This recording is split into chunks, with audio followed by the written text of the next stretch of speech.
Buenos días a todos y a todas. Un año más a este momento tan icónico y tan importante para nosotros como es el Hoy es Marketing. 21 años y en este año con un sabor un poco más especial por estar celebrando ese 60 aniversario que nos decía antes Jaime.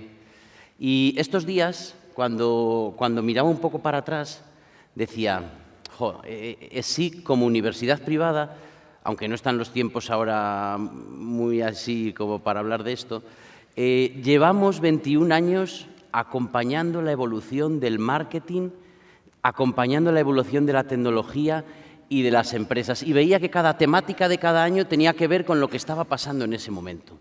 Y esto me llenaba de alegría y satisfacción por haber sido humildemente o intentado ser voceros, divulgadores de aquello que estaba preocupando a las personas aquí y ahora. Espero que la jornada transcurra bien, se ha preparado con mucho cariño y que, más que con grandes soluciones, pues salgamos de aquí con interesantes preguntas. Quería contaros una historia. Hace unos años, en 2019, una buena amiga me regaló una trilogía donde se hablaba de la evolución tecnológica, de la globalización y de cómo esto iba a influir a los hombres y mujeres de nuestro tiempo, de modo que los grandes problemas de la humanidad ya no serían los problemas del pasado, sino que serían otros problemas distintos y muy diferentes. Es decir, había para él 3 problemas que quedaban erradicados y nos presentábamos en una nueva etapa con una agenda completamente distinta. Él decía que el hambre, la peste y la guerra ya no serían grandes temas. El hambre arguía con criterios y con datos que no sería un gran tema porque en este nuevo siglo estrictamente de hambre, como que nadie se iba a morir. La peste, pues decía que gracias a muchos avances, a la biotecnología, pero si nos retrotraemos hacia atrás, hacia la llegada de la penicilina, pues enfermedades como la diabetes, como la tuberculosis, como el VIH, como que se habían cronificado y ya no serían un gran tema o un gran desencadenante de la muerte. Y la guerra. Decía, me extrañaría mucho que en el nuevo siglo una multinacional, cuando quiere internacionalizarse, una multinacional cuando quiere exportar un bien, un producto, un servicio, ponga en su análisis DAFO, en la parte de las amenazas, que los tanques de un país van a salir a las puertas de los tanques de otro país. Yo creo en los profetas, pero no sé si aquí el autor, en 2019, fue un gran profeta. Porque vemos que el hambre, aunque ha decrecido en los últimos años, ahora está creciendo en el mundo. Y vemos ahí un montón de puntitos rojos que nos están alertando que si bien personas no mueren estrictamente por falta de alimentos, sí por falta de cosas necesarias, nutrientes, componentes que pueden desencadenar en otras enfermedades que provocan muerte. Es decir, se sigue muriendo de hambre, más todavía que los años atrás.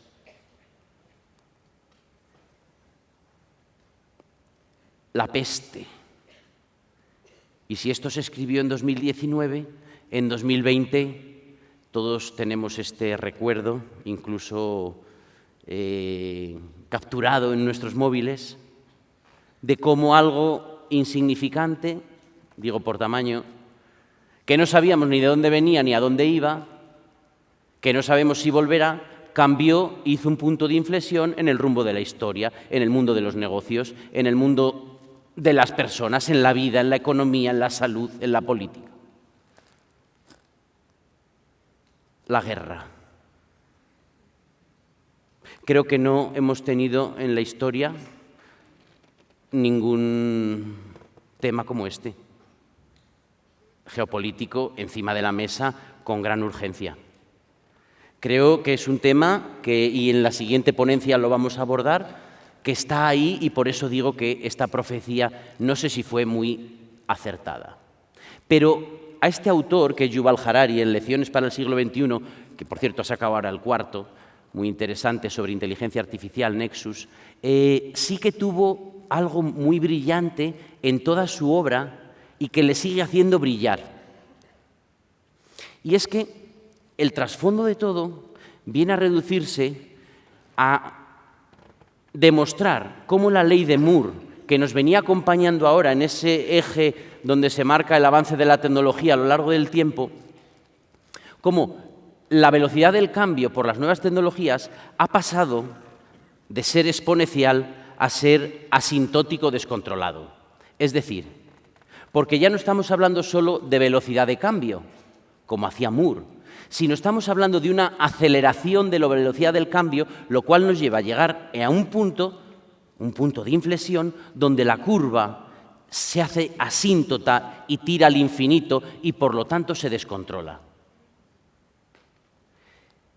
Y por esto llegamos a un panorama tecnológico actual impresionante. Yo, cuando indagaba un poco en esto, veía que la mayoría de las que están ahí no las conocía y las que conocía por nombre pues no las tenía muy profundizadas. Es decir, llegamos a un panorama, a un escenario amplísimo de nuevas tecnologías, con la inteligencia artificial generativa a la cabeza, que nos están cambiando nuestra forma de estar en el mundo y también nuestra forma de ser aquí y ahora.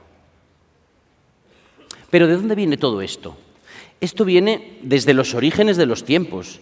Este viene desde que el hombre es hombre y la mujer es hombre. La mujer es mujer, perdón. Perdón. Ya no se sabe ni lo que se dice. Desde que se utilizan las primeras piedras como instrumentos para servir a la humanidad, empezamos a usar tecnología. Tecnología como un medio, tecnología como un instrumento que ha acompañado al hombre y a la mujer de todos los tiempos para hacerles la vida mejor. Pero es que si seguimos y profundizamos en todo esto, pues pasamos desde las primeras piedras, pero vamos a la bombilla, pero vamos a la imprenta, pero vamos a la llegada de Internet, a la movilidad, hasta la inteligencia artificial generativa y todas esas que hemos visto. Pero es verdad que siempre, y haciendo un poco de historia, la tecnología se ha utilizado como un medio del que se servía el hombre para vivir mejor. Y estando todos de acuerdo en esto, porque el papel y el micro lo aguanta todo, llegamos, abrimos las redes sociales, abrimos los periódicos y nos inundan constantemente noticias asustantes, preocupantes, alarmantes como cuidado, que la inteligencia artificial va a sustituir a las personas, que se van a suprimir cientos de puestos de trabajo, que se van a crear otros que van a ser nuevos. Cuidado, que la inteligencia artificial generará desigualdad. Cuidado con los datos, cuidado con los algoritmos, la privacidad, la ciberseguridad. Atención, atención. Yo cada vez que lo veo me provoca cosas distintas. No sé qué os provoca a vosotros y vosotras. ¿No os provoca miedo? No sé si os provoca curiosidad. No sé si os provoca, a pesar de todo esto, esperanza e ilusión. Angustia, vértigo, ¿qué pasará? ¿Esto le tocará ya a otros? La cuestión es que, sintamos lo que sintamos, creo que es un tema que debemos afrontar. Y a mí, para afrontar este tema, hoy me gustaría ofreceros 3 reflexiones y 3 propuestas para esto. La primera propuesta tiene que ver con la ética. Y no me digáis que no. La ética siempre ha sido una María. La ética nunca le hemos dado importancia en nuestros currículums educativos. Pero ahora, casualmente, cada vez que te acercas a un evento, a una charla sobre inteligencia artificial, sobre nuevas tecnologías, hay un módulo, y cada vez más amplio, de ética en la inteligencia artificial. Y yo digo, ¿y esto a qué viene ahora? ¿A qué viene este arrebato de ética que nos ha dado a todos para las nuevas tecnologías? ¿No será que como esa imagen estamos intentando sujetar, estamos intentando frenar, estamos intentando controlar lo que se nos descontrola como la asíntota por miedo, por riesgo, por vértigo? Y no nos queda otra que acercarnos a la reflexión sobre el ethos, sobre la ética. Creo que sería, aunque sea por miedo, aunque sea por vértigo, es una reflexión muy interesante que deberíamos hacer. Y mi propuesta, mi pregunta es que todas las personas que tengamos o que tengan poder en los países, en los organismos, en las instituciones sociales, tienen que poner este tema encima de la mesa, esta reflexión ética de lo que está bien y lo que está mal, de lo que es correcto, de lo que es incorrecto, de que no todo vale. Creo que hay que hacer esta reflexión de qué aporta dignidad a la persona y la ponemos en el centro, o qué hace que la persona sea un mero medio, un instrumento.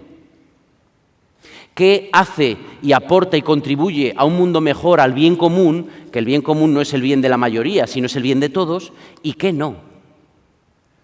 Creo que aquí tenemos, aunque sea por miedo, aunque sea por vértigo que lo estemos haciendo, aunque sea por sujetar esta velocidad, creo que tenemos un gran punto para poner encima de la mesa y reflexionar sobre estos temas que tienen que ver con lo que se puede y lo que no se puede, con lo que se debe y lo que no se debe.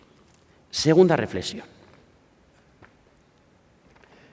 Tiene que ver con la empresa, con los departamentos de recursos humanos, con los departamentos de talento. Y todos sabéis, porque lo sufrís en carnes propias o porque sois CEOs o directores de recursos humanos, que está siendo muy complejo gestionar y dirigir a las personas hoy. Nos encontramos, es verdad, una falta de perfiles hiperespecializados, nos encontramos altísima rotación, nos encontramos múltiples generaciones trabajando juntas, desde la generación Z, que está muy especializada y busca trabajar por proyectos,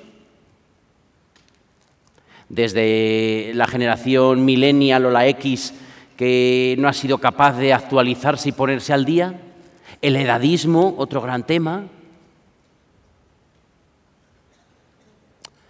Aquí lo que propongo es, como propuesta, como pregunta, como intuición, hacer la reflexión desde estos departamentos de talento para ver cuáles son las características, cuáles son las señas, cuáles son esas skills, esas soft skills que no sé si son tan blanditas, las skills que son propias, intrínsecas, exclusivas de la persona. Las skills, las habilidades, las capacidades que ni una máquina ni nadie nunca nos va a poder arrebatar, nunca nos va a poder quitar. Para formarlas, para acompañarlas, para potenciarlas, pero a la vez hacer la reflexión de cuáles son aquellas cosas que la máquina ciertamente sí va a aportar valor, y va a ser un valor único, y va a ser un valor rotundo, radical, porque afecta a la raíz. De modo que se genere ese círculo virtuoso donde la inteligencia humana y la inteligencia artificial puedan darse la mano, donde el conjunto pueda ser mucho más potente y mayor que la suma de las partes. Al final, donde la máquina y el hombre se puedan hacer amigos y puedan juntos contribuir a construir el propósito de las compañías. Tercera y última. Tiene que ver con los ámbitos educativos. Y esto, el primero que me lo aplico es a mí, que trabajo en una empresa que se dedica a la formación. Es muy curioso cómo a la hora de educar hay muchas teorías. Nos encontramos gente que dice que para enseñar y aprender todo tiene que ser tecnología. Nos encontramos los negacionistas que dicen tenemos que volver al lapicero y al papel y a la tiza. Bueno. El otro día buscando la palabra tecnología dije, como estaba un poco frenado y no sabía por dónde tirar, digo, vamos a ir a la etimología de la palabra que nunca falla. Y como un curso o dos de griego me tocó hacer, digo, voy a separar, voy a desgranar, voy a romper esta palabra en la parte principal, la parte secundaria, a ver qué significa. Y me salía por un lado, de tecnología, tecné y logía. Empiezo por lo más fácil. Logía, que viene de logos, logoi, que es el tratado, que es esa ciencia abstracta, esa ciencia teórica. Y de ahí vienen, como todos sabemos, pues psicología, pedagogía, todos los que acaban en logía. Pero cuando vas a la palabra tecné y buscas cuál es su significado auténtico y profundo, tecné significa arte, casualmente. Y digo, vamos a seguir un poco más. Vamos al latín, ars artis. ¿Y cuándo se usaba la palabra ars artis y para qué? Se usaba para hablar de una capacidad, la del arte, única y exclusiva del ser humano para crear, ese momento de crear, ese momento en el que la inteligencia se divierte. Y también tenía que ver con una capacidad que aunque era intrínseca del hombre, siempre era en pro, para la comunidad. Entonces yo decía, joder, que no nos engañen más, que no nos autoengañemos más, que si tecnología viene de arte y nos habla de algo exclusivo del hombre y nos habla de algo que es por y para la comunidad, tecnología es igual a humanidad. Y con estas tres reflexiones y dudas y muchas más que podréis contribuir vosotros que estáis en el día a día de vuestras empresas, que conocéis en profundidad todos estos temas, me quedo un poco más tranquilo. El miedo y el vértigo ese del que hablábamos, de las noticias, de lo que nos llega, me baja un poco. Porque estoy convencido que si lo sabemos hacer bien, podremos gritar que nos echen más tecnología, que nos echen más y más tecnología, que nos estarán dando en el fondo más y más humanidad. Buen día y disfrutad.